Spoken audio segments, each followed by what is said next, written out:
Hi friends, అందరూ బాగుండాలి, అందుట్లో మనం ఉండాలి. వాళ్ళు మన కూర ఏంటంటే మటను గోంగూర, ఉల్లిపాయ పచ్చిమిరకాయ ఆయిల్ కాగింది. ఉల్లిపాయ పచ్చిమిరకాయ వేసి వేసుకున్నాం. ఒక పావు కిలో మటను బోన్ వచ్చింది, కడిగి శుభ్రం చేసి పెట్టుకున్నా. ఇది నీట్గా గోంగూర, టమాటా, ఉల్లిపాయ పచ్చిమిరకాయ, కారము, కొంచెం నూనె పోసి ఇది ఉడకబెడుతున్నాను. ఒక్క రేగ చింతపండు పెట్టాలి టేస్ట్ కోసం. కూరలోకి ఒక టమాటా, కొంచెం కొత్తిమీర కోసి కడిగి పక్కన పెట్టుకున్నా.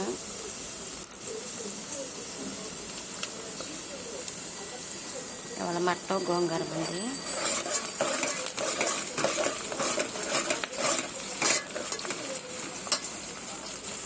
నేను ఆ టమాటా, కొత్తిమీర వేసి ఉప్పు, కారం, అల్లం వెల్లుల్లి పేస్ట్ వేసి ఇంకేమైనా గోంగూర మెదిపి దాంట్లో పెట్టుకుంటా.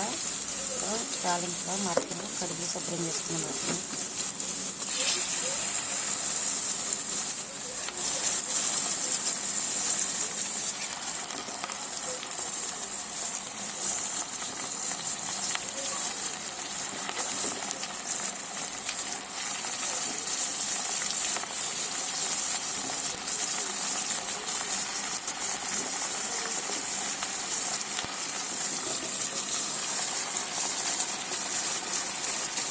ఎప్పుడైనా గోంగూర వేసినప్పుడు కొంచెం లైట్గా కొవ్వు వేపించుకుంటే ఆ గోంగూరలో ఉన్న కొవ్వు ఎమరుసి ఉంటుంది.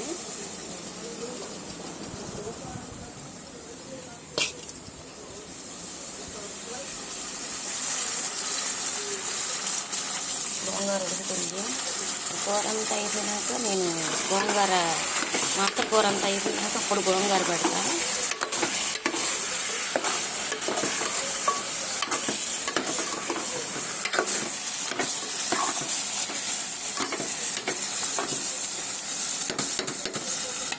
ఒక కేజీ మటన్, ఒక 15 రూపాయల గోంగూర,